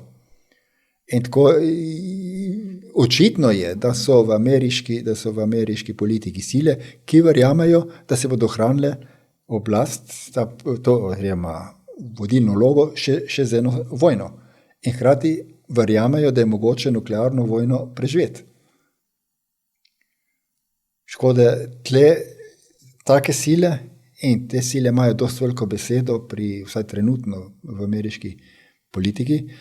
Trenutna vlada je verjetno, ameriška vlada je najnevarnejša v ameriški zgodovini, po moje, ne?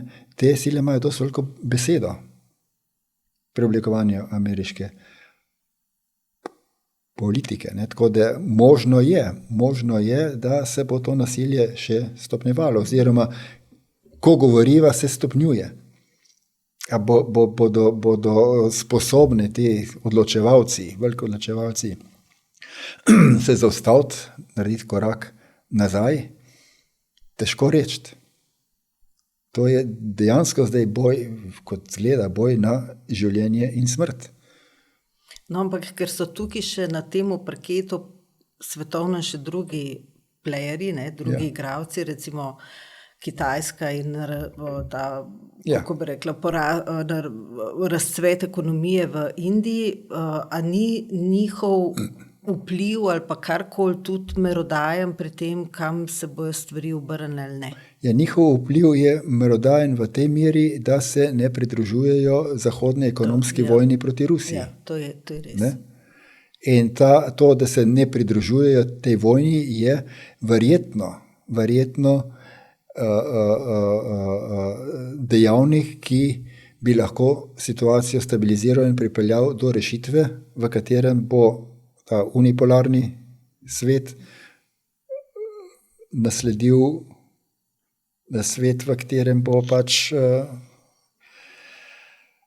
več držav odločal o dogajanju. Po drugi strani pa ravno ta podpora teh velikih sil, kakršne so Indija, Brazilija, Kitajska, Rusiji v tej vojni, lahko pripelje do eskalacije, ker pač rečemo sile Zahoda oziroma te sile na Zahodu, ki se poslužujejo vojne, vidijo, da ni druge rešitve. Če se vse te sile, ki predstavljajo zdaj večino svetovnega gospodarstva, večino svetovnega prebivalstva in tako naprej, če se postavljajo na eno stran proti njim, vidijo tem grožnjo in bodo lahko šli do konca. Skratka, tle lahko samo uganjujemo in spekuliramo in upamo, da bo koga srečala pamet.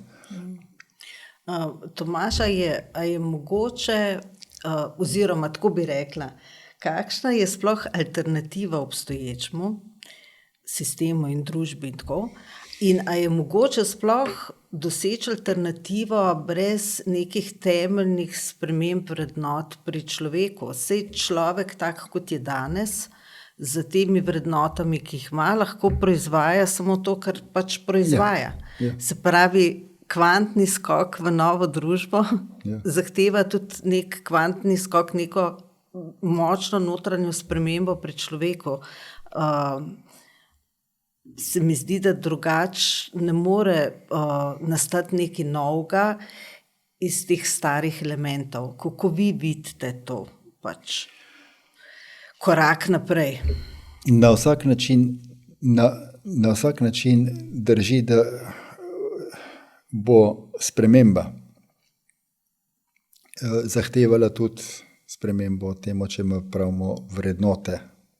Kakorkoli se to patetično sliši, ampak pač je dejstvo, ne? Gre za krizo, ki jo mnogi imenujejo civilizacijska kriza, duhovna kriza, ne?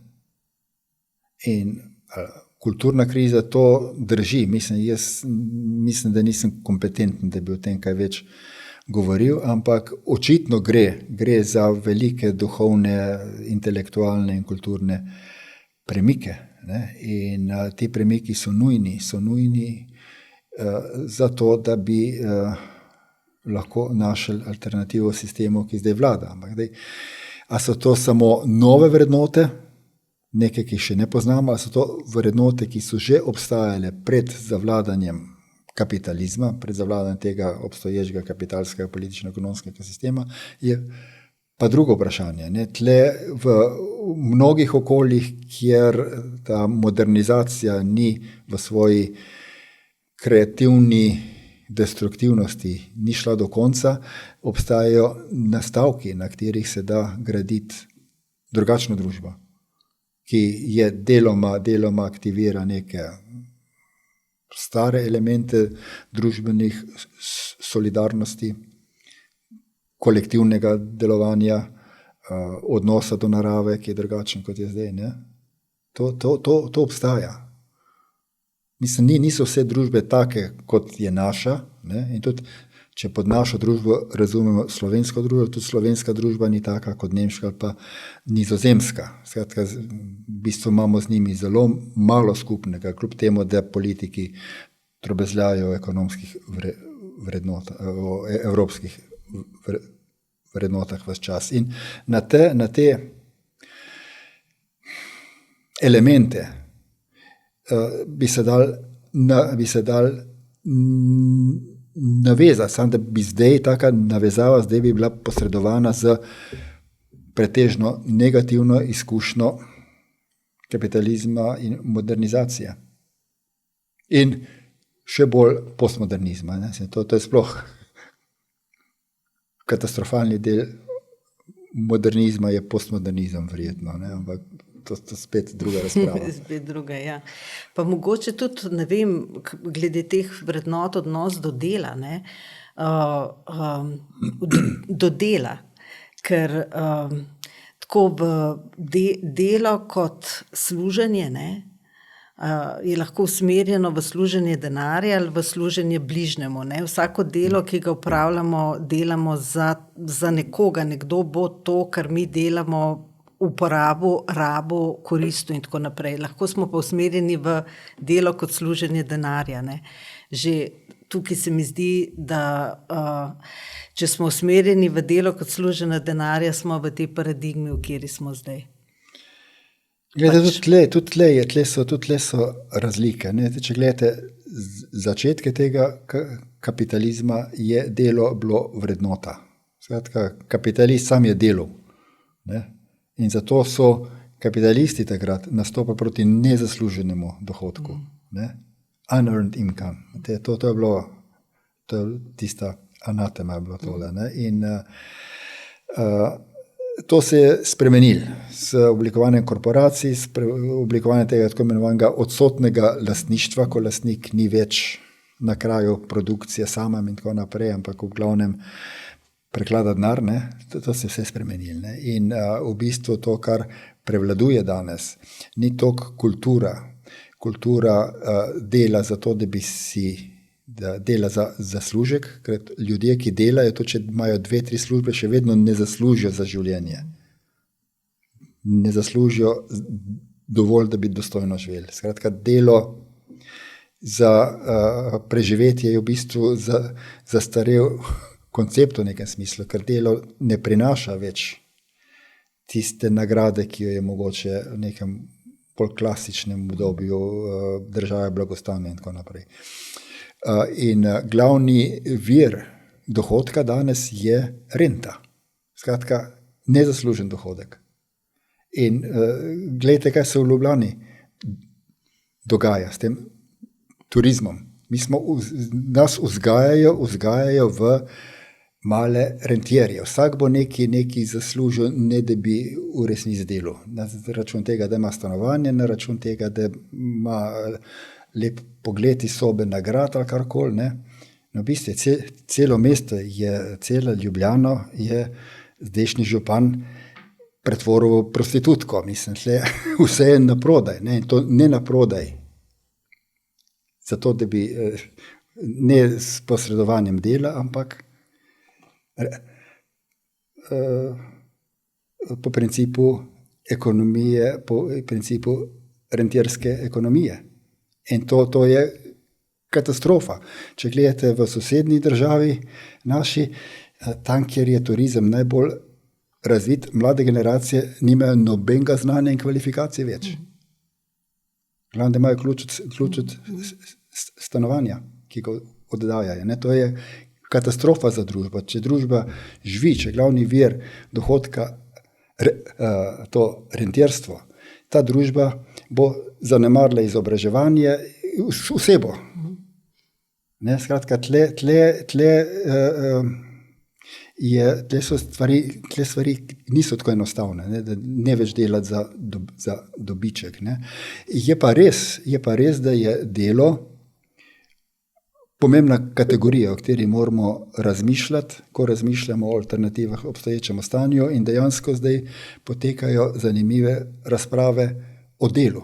Kako naj delo razumemo in kako lahko delo postane nekaj drugega kot to, kar je bilo pod kapitalizmom in kar je pod kapitalizmom tudi bolj ali manj prenehalo biti. Skratka, to je področje, o katerem treba razmišljati. Ja, se v tem smislu sem tudi to mislila. Ja, sem tako razumel tudi. Ja. Ja.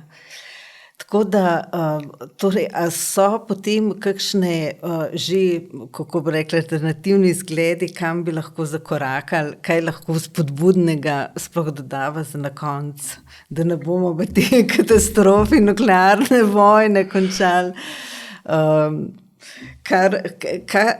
kakršnekoli bolj, kako bi rekla, opogumljujoče, pozitivne sporočila, ne, za posameznika. Ja, to je težko, gledajte. Se vem, da je. Če bi bil politik, bi vam naštel kup stvari, bi vam obljubil kup stvari, ki jih ne bi mogel in niti ne bi imel namena realizirati. Zdaj, kot neke vrste, ne vem, intelektualc, mislim, da je to, kar je pomembno, da ohranjamo, ne bom rekel kritično misel, ker je to preveč pocen, ampak da ohranjamo jezik, v katerem lahko razmišljamo o položaju, v katerem smo. Skratka, da se ne pustimo odnesti tej navlaki, ki preplavlja množične medije in družbena omrežja in ki hromi razmislek in ki nas slepi pred tem, kar je in ponuja nekakšne iluzije. Skratka, ohranjati sposobnost videnja stvari in razmišljanja o tem, kar vidimo. Skratka, da ohranjamo, če bomo uspeli ohraniti neko intelektualno in duhovno neodvisnost od tega, kar se dogaja, bo to že veliko. To je pozitivno sporočilo. Ja. Sem hodila, zdaj mi je takoj prišlo še eno negativno zraven, ampak... Povejte.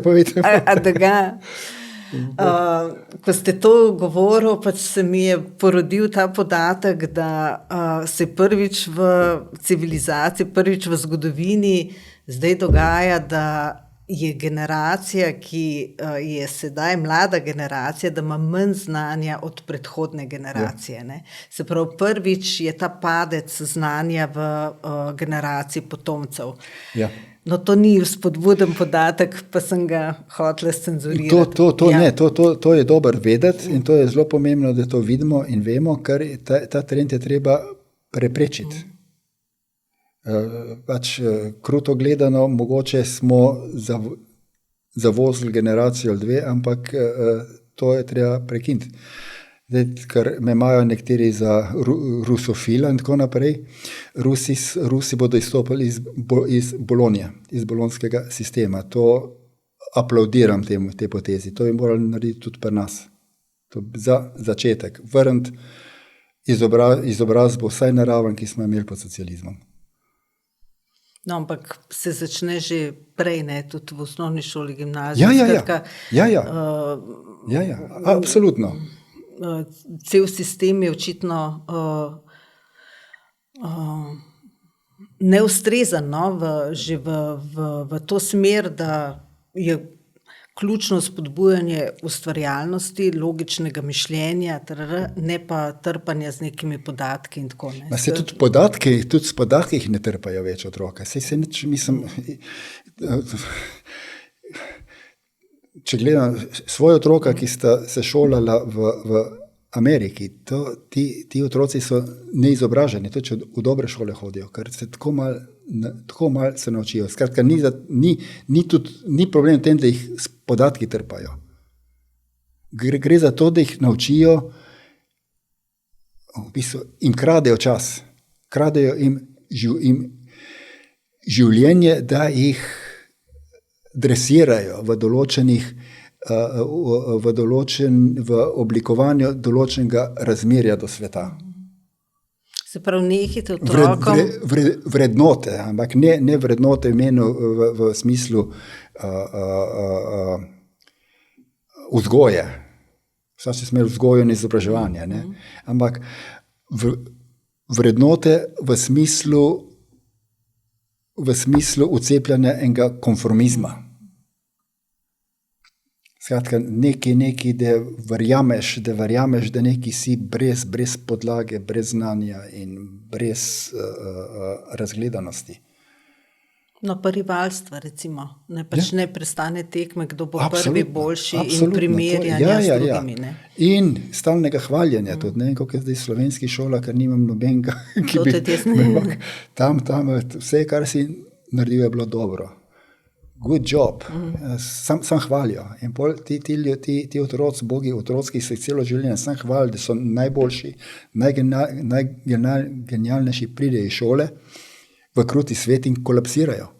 Ko so naenkrat soočeni z brutalnostjo te sveta, nimajo nobenega znanja, nobenega mehanizma, nobene pripravljenosti na to, da bi se spoprijeli s težavami v življenju. In so, kako jim rečejo ti podporniki Trumpa, jim rečejo snežinke, ki se dejansko stopijo kot snežinka na soncu, ko pride v dejanski svet. In to je grozno. Ko gledaš ta otroke, meni je hudo, ko vidim,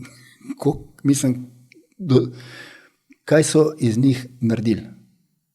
In to, ko pravite, ta padanje izobrazbe je en vidik bolj kompleksnega procesa, v katerem v bistvu otroke žrtvujemo.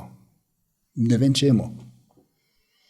Zato tudi tukaj verjetno je tudi ena pomemben vir ali pa pomoč od psihologov, terapevtov. Zdaj so se začeli bolj oglašati, koliko je pač depresivnosti in stisk in tesnob pri otrocih, že tako v osnovnih šolah, izgube smisla, nezainteresiranosti za karkoli.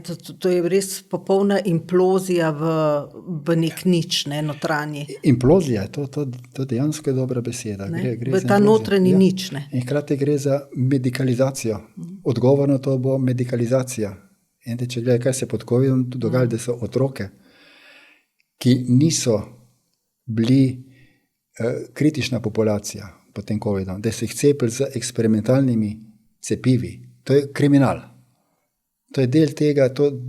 Zdaj, ko bodo, ker niso bili v šoli, ker nimajo socialnega življenja, ker postajajo depresivni in bodo pa še na antidepresante dali.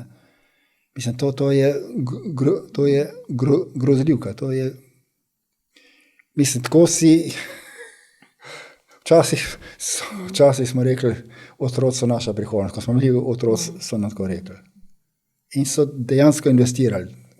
In tako smo se tudi počutili. Kakršna koli že ta oblast bila, investirala je v zdravje in izobraževanje otrok.